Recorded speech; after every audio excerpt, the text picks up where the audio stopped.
Bem-vindos à primeira videoaula da disciplina de Patrimônio Público, Materiais e Logística. Eu sou a professora Gisele Guzmão, economista e mestre em Economia. Hoje teremos contato com os primeiros termos relacionados à disciplina. Aprenderemos sobre despesa pública, patrimônio público, bens e recursos públicos. Também vamos compreender como se dá a aplicação do Código de Ética envolvido na questão da gestão de materiais. Em uma organização, há processos de transformação tanto de objetos quanto de pessoas. Chamamos de processo a ação de transformar dentro da ciência da administração. A palavra processo já foi utilizada como sinônimo de produção, quando referimos à gestão de processos fabris. No entanto, esse termo produção, devido à sua relação também com a área de serviços, se expandiu e passou a ser chamado de operações, que seria a gestão da produção e de serviços. Assim, uma organização, seja qual for, independente do que ela faça ou proporcione, pode ser entendida sob a visão da gestão de operações. Separamos o processo de transformar em tangível e intangível. Quando falamos do processo que resulta em produtos, consideramos saídas tangíveis. Quando falamos de processos que resultam em serviços, consideramos saídas intangíveis. Essas saídas requerem uma entrada que seriam os recursos produtivos. Ao transformar um produto ou serviço, temos dois elementos que participam desse processo: os elementos a serem transformados e os elementos transformadores. Logo, os recursos produtivos são os elementos a serem transformados. Dois desses recursos são os materiais e os patrimoniais. Esses recursos, como qualquer outro recurso produtivo, não é infinito ou renovável. Isso significa que eles são finitos, ou seja, existem em quantidade limitada, cabendo à administração buscar alternativas para o uso consciente, de forma a maximizar a produtividade desse recurso. Quando falamos de administrar os recursos patrimoniais, por exemplo, estamos falando de como cuidar de uma sequência de operações que vão desde a identificação dos fornecedores, passando pela compra e recebimento do bem, para depois lidar com sua conservação, manutenção e, quando for o caso, de sua alienação. Dos recursos surgem os bens, que são muitas vezes considerados como riqueza. Algumas vezes tratamos bens como sinônimos de recursos produtivos. No entanto, são os recursos que dão origem aos bens e serviços. Por exemplo, uma ambulância é considerada como um bem móvel, mas seu uso é tratado como recurso para se atingir um fim, que será a saúde pública. Quando falamos de recurso, estamos falando de recurso produtivo. Agora que já entendemos o que caracteriza um bem ou serviço, devemos compreender como se dá a despesa dentro do setor público. Temos então de denominação de despesa pública aqueles gastos que são fixados na lei orçamentária ou leis especiais destinadas a colocar em prática os serviços públicos. A despesa pública é dividida em dois grupos: despesa orçamentária e despesa extra-orçamentária. Entendemos como despesa orçamentária aquele gasto que deve passar pela aprovação do Legislativo, e esse gasto é fixado no orçamento público. Já a despesa extra-orçamentária é aquela paga à margem da lei orçamentária. Nesse caso, ela não vai depender que o Legislativo autorize. No entanto, ela depende de receitas também extra-orçamentárias. Outro termo que temos que compreender é o que se refere ao patrimônio público. Consideramos patrimônio público o conjunto de bens, direitos e obrigações avaliáveis em moeda corrente das entidades que compõem a administração pública. O Código Civil Brasileiro, em seu artigo 65, determina que são públicos os bens de domínio nacional pertencentes à União, aos estados ou aos municípios. Todos os outros são particulares, seja qual for a pessoa a quem pertencem. Temos como bens públicos os de uso comum, de uso especial, os dominicais e os patrimoniais. Os bens de uso comum são os do povo, como mares, rios, estradas, ruas e praças. Já os de uso especial são os edifícios ou terrenos aplicados a serviço ou estabelecimentos federais, estaduais ou municipais. Os considerados dominicais, isto é, que constituem o patrimônio da União, dos estados ou dos municípios, como objeto de direito pessoal ou real de cada uma dessas entidades, como descrito no artigo 66. Esses bens constituem o patrimônio público e são considerados para efeito de escrituração e de registro contábil. Diferente do que é considerado bens patrimoniais, que são os recursos das organizações. Entendemos como patrimônio um conjunto de bens, valores, direitos e obrigações de uma pessoa ou organização, seja ela pública ou privada. Quando falamos em gestão do patrimônio, significa administrar direitos e obrigações. Por fim, temos os bens patrimoniais, que são as instalações, prédios, terrenos, equipamentos e veículos das organizações. Na gestão desses processos, seja no fornecimento de bens ou serviços, encontramos o problema do desequilíbrio, que existe entre a necessidade de consumo e a necessidade de fornecimento. Lembrando que o fornecimento depende de recursos limitados. Cabe à gestão de materiais a etapa da adjudicação da licitação. Ao realizar a compra para então atender à necessidade de consumo, deve-se evitar o desperdício, a diminuição das barreiras comerciais, que são fatores impulsionadores da chamada compra correta, que seria considerar no ato da compra a quantidade, qualidade, custos e prazos. Para iniciarmos a defesa das razões e da importância da gestão de materiais para as organizações públicas, vamos recorrer ao exemplo simples representado pela caixa de água, apresentado pelo autor Mário José Kilmer. Em uma caixa d'água existe uma entrada, a fonte de suprimento. A entrada de água pode se apresentar de forma variável, como nas nossas residências. Em algumas horas do dia, a água está disponível e em outras pode ocorrer a falta em determinados períodos, curtos ou longos, ou mesmo a interrupção total dos serviços. Isto representa a chamada imprevisibilidade e o fator de risco do abastecimento. Como imprevisibilidade, teremos todos os fatores internos e externos que contribuirão negativamente para que ocorra falta de itens em estoque. O risco está associado à imprevisibilidade e é objeto de preocupação dos gestores. Ações para minimização de riscos fazem parte das tarefas dos gestores. A imprevisibilidade e o risco são motivos da existência da caixa d'água. Se existisse contínuo abastecimento de água, na quantidade necessária, não haveria necessidade da caixa d'água, não é mesmo? Imaginem o tamanho do orçamento da estrutura pública como uma organização e disso ganha importância a gestão de materiais. Tem seus efeitos internos sobre a organização estatal, seus beneficiários, assim como seus efeitos sobre seus fornecedores e a sociedade. Além do processo de licitação, a gestão de materiais deve enfrentar situações emergenciais, ter estoques para poder fazer a máquina pública continuar em movimento, tudo isso dentro de um padrão ético e sob constante vigilância. Todas as organizações têm estoques e que, de acordo com as políticas públicas e dos modelos de gestão praticados, estes estoques poderão ser maiores ou menores. É importante diferenciar estoques de armazenagem. Quando falamos em estoques, nos referimos a coisas tangíveis, ou seja, ao dinheiro público armazenado sob a forma de produtos.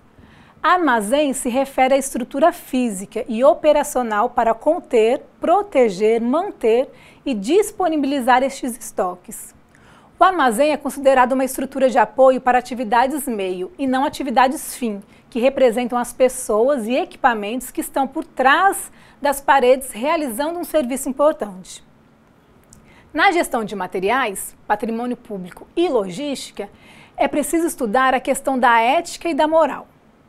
A gestão de materiais e bens patrimoniais necessariamente passa pela compra, armazenagem e destinação de produtos e serviços. Assim, é preciso conceituar alguns termos para evitar má interpretação.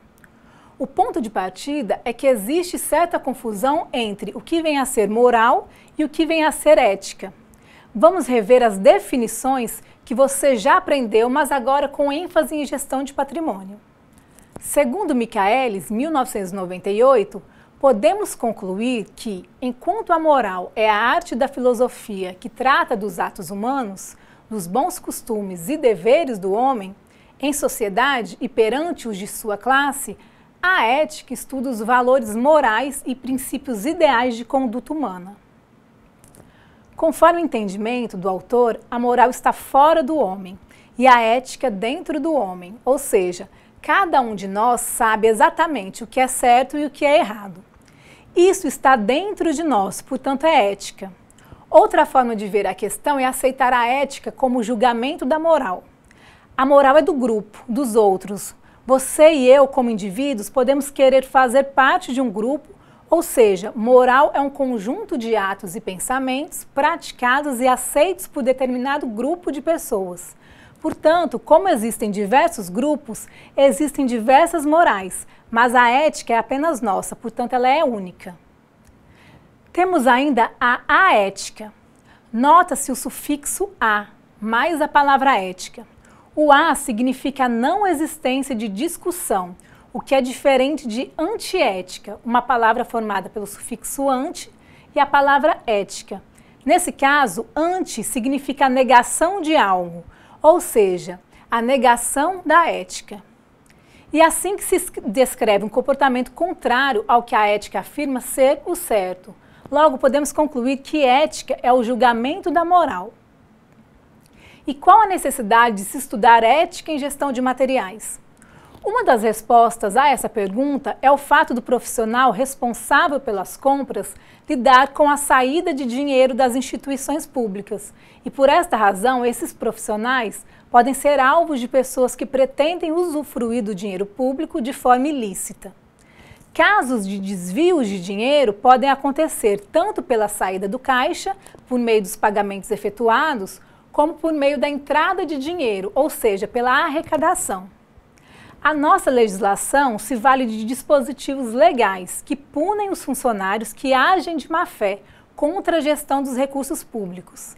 É importante que as empresas públicas, além das questões legais pertinentes, desenvolvam um código de ética no intuito de estabelecer um conjunto de procedimentos a serem observados e seguidos pelos negociadores profissionais e que leve em consideração, entre outros, os seguintes temas: integridade pessoal dentro e fora da organização, competência pessoal, cumprimento das legislações que afetam os negócios, conflito de interesses, manifestações de hospitalidade e presentes, confidencialidade de informações empresariais, comportamento nas negociações, sustentabilidade e responsabilidade social.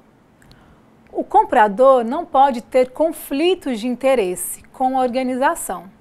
Por exemplo, um comprador de órgão público não pode ser sócio de empresa privada que venda produtos e serviços ao governo. Ou ainda, se a venda for feita para o próprio setor no qual o funcionário é o comprador. Cabe ao negociador perceber que seus interesses pessoais poderão conflitar ou possam ser vistos como passíveis de afetar sua imparcialidade no julgamento dos processos. No caso dos fornecedores, esses podem intencionalmente agradar os clientes, oferecendo um simples brinde, como uma caneta, uma agenda ou mesmo uma refeição, ou ainda viagens com hospedagens e diárias pagas. As organizações devem explicitar o que é permitido ao funcionário público e o que não é. Nas manifestações de hospitalidade, como convites para almoços de negócio, a boa prática é que o comprador pague suas despesas normalmente, não aceitando que os fornecedores as paguem.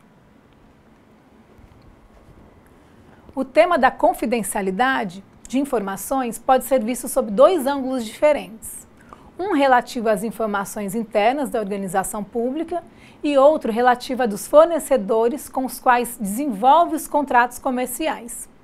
Em relação às informações da organização pública, o comprador participa dos processos de discussão internos e toma conhecimento de dados de sua organização e alguns particularmente de grande necessidade de sigilo. Nas relações e contratações com os fornecedores, o comprador deve ater-se ao estrito limite do uso das informações relativas aos produtos e serviços, objetos da negociação e, caso seja necessário, fornecimento de informações consideradas sigilosas aos fornecedores. Deve obter dos mesmos, por escrito, mediante contrato de confidencialidade, declaração ou declarações de manutenção do sigilo sobre as mesmas. A organização e o fornecedor, quando necessário, devem estabelecer contratos de confidencialidade de informações para evitar transtornos e possíveis processos jurídicos.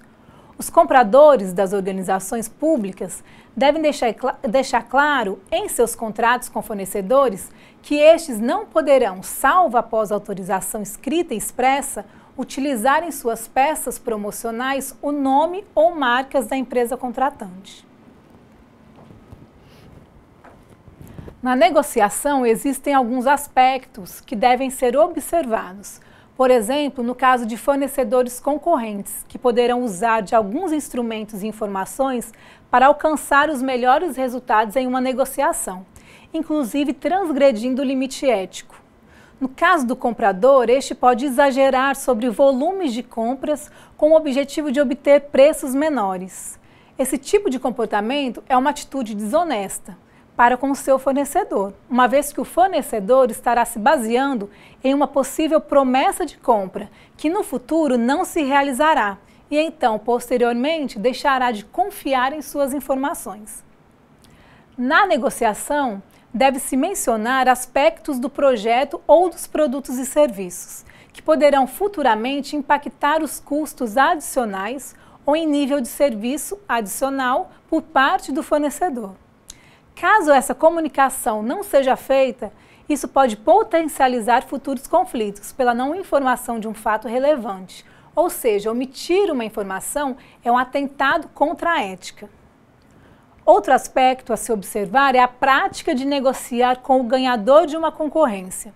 Negociar com segundos ou terceiros colocados é a atitude que depõe contra a imagem do comprador e da empresa, gerando sempre desconfiança por parte dos fornecedores pela falta de respeito com suas propostas. Considera-se que as negociações de itens de consumo frequente devem ser feitas com a intenção de manter contratos de fornecimento por períodos os mais longos possíveis, procurando formar parcerias, mantendo sempre o cuidado de auditar periodicamente se as condições de fornecimento se mantêm competitivas. Tais negociações devem ser conduzidas dentro dos princípios ganha-ganha, assegurando o equilíbrio financeiro dos contratos para ambas as partes. Aquelas negociações que envolvem itens de consumo esporádico não necessitam ser realizadas dentro do princípio da busca por parceria. Tais contratações devem ser realizadas buscando-se o preço mais favorável para o comprador, dentro das especificações. Nesse tipo de aquisição, o conceito ganha-ganha não se aplica ao processo de negociação. Os profissionais de compras estão em permanente contato com fornecedores, por meio de visitas ou de reuniões de apresentações técnicas, como forma de se manterem atualizados com o mercado ou no desempenho de suas atribuições normais. Dentro do campo da ética, devemos também considerar como um problema ético a preocupação com os aspectos que envolvem nossas atitudes em relação ao meio ambiente. O que devemos fazer é produzir com mais valor, mas com menos impacto ambiental. A questão da sustentabilidade é um conceito recente para os gestores brasileiros. Na década de 1950, escolhas foram feitas, o que implicou em ações desenvolvimentistas. O conceito de desenvolvimento, até 1980, estava atrelado ao ato de poluir. Entendia-se que a poluição era o preço a ser pago para atingirmos o desenvolvimento. Desenvolvimento significava produzir e produção é sinônimo de riqueza. Até que em 1972, em Estocolmo, acontece a primeira conferência para debater sobre o comportamento que as nações deveriam seguir, uma vez que o atual sistema de produção estava agredindo as condições ambientais. Em 1992, acontece a Conferência das Nações Unidas para o Meio Ambiente, conhecida como Rio 92. E nesse momento ocorre uma forte mobilização para que os países incluíssem em suas agendas ações concretas quanto ao meio ambiente. Os profissionais de compras devem considerar a questão ambiental ao lidar com fornecedores, considerando aqueles que têm em seus processos produtivos a preocupação com a redução do uso de materiais, no uso de energias, que preocupem com a redução da dispersão de substâncias tóxicas, com a reciclagem e reutilização dos componentes e mesmo dos produtos finais, que otimizem o uso de materiais não renováveis, que prolonguem o ciclo de vida dos produtos e aumentem a intensidade de serviços prestados pelo produto. Na atividade de compras, profissionais da área têm grande influência em fazer com que seus fornecedores adotem posturas de responsabilidade social importantes. Quando o profissional de compras elaborar contratos com seus fornecedores, deve-se deixar claro que tais fornecedores contratem funcionários abaixo dos limites de idade ou sujeitos a trabalhos inadequados à sua idade, como estabelecidos pela legislação do país, que mantenham seus funcionários em situações de baixo nível de segurança, higiene ou em condições de restrição de liberdade, que pratiquem discriminação na contratação de seu pessoal, como de sexo, raça, religião, opção sexual, idade, convicção filosófica, estado civil e deficiências físicas. O problema da ética no processo de compras não se restringe aos compradores, mas também aos funcionários das áreas técnicas, que normalmente especificam um bem ou serviço a ser comprado. No campo das licitações, damos o nome de licitação dirigida ou viciada. Nesse caso, cabe à gerência e à alta direção da organização questionar a validade desse pedido de compra tão especificado e cobrar uma justificativa. Caso seja comprovado que a licitação está sendo dirigida, pode-se suspender a licitação e formalizar um novo edital. Em relação aos gestores de materiais, esses devem estar atentos às constantes exigências dos beneficiários, que cobram não só prazo, mas inovação nos produtos e serviços. Os produtos mudam porque existe uma pressão para que o ciclo de vida seja encurtado, o que causa constante substituição de equipamentos. Desta forma, os custos na administração pública são contínuos e, para fugir dessa situação, é preciso diminuir os custos de compras dos bens continuamente. Na composição de custos em bens manufaturados, as matérias-primas podem variar entre 20% e 80% do custo final do produto.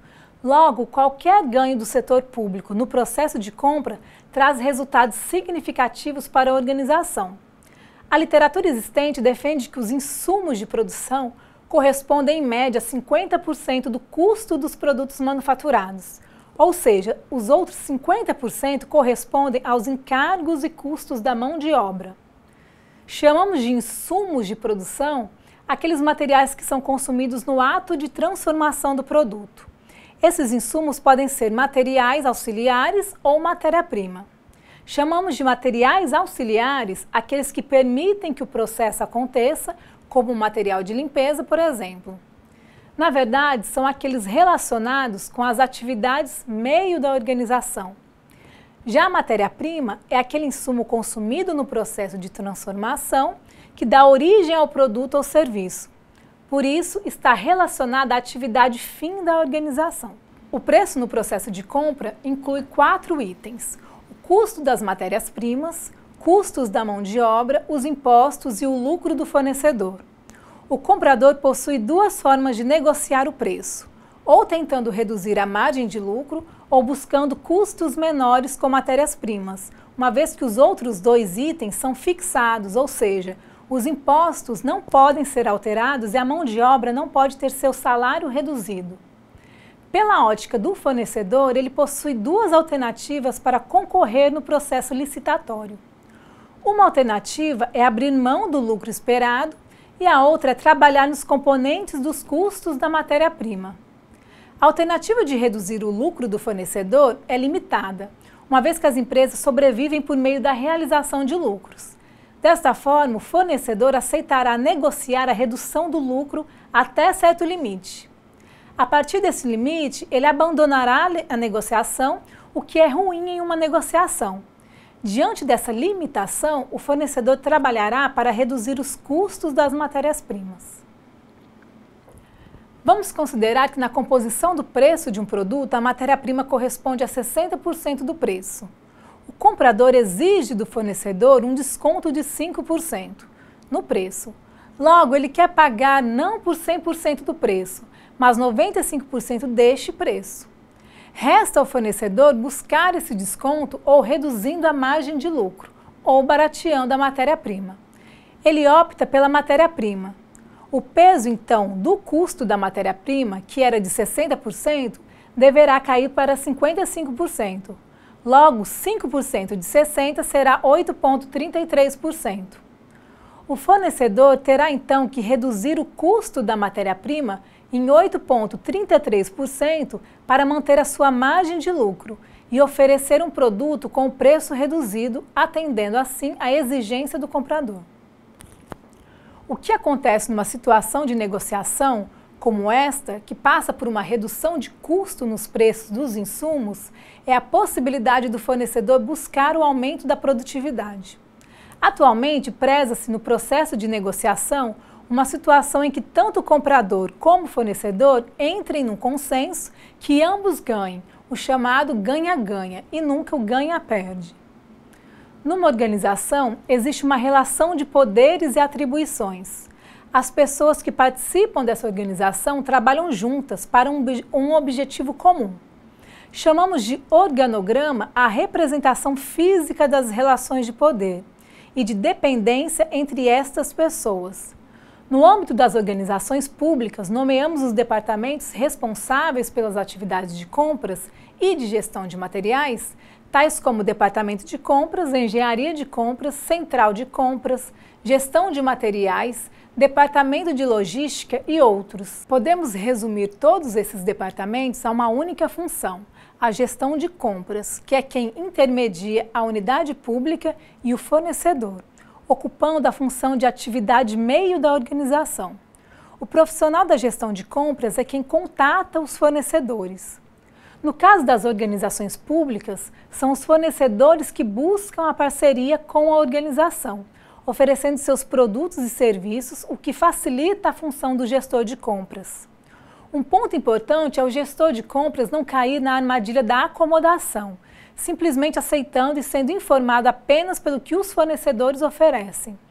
A gestão de compras deve abrir canais de comunicação por meio de solicitações de demonstrações, visitas a feiras nacionais e internacionais e atuar no desenvolvimento dos fornecedores. Segundo Mauro José Kilmer, quando Henry Ford iniciou a Ford Company, tinha como objetivo ganhar em todas as etapas do processo de fabricação. Pensava em fazer tudo para sua atividade fim. Queria ser autossuficiente e independente. Afinal, para que trabalhar com fornecedores e gerar lucro para os outros, se ele poderia fazer por si? Seria ótimo ficar com esta parcela dos lucros.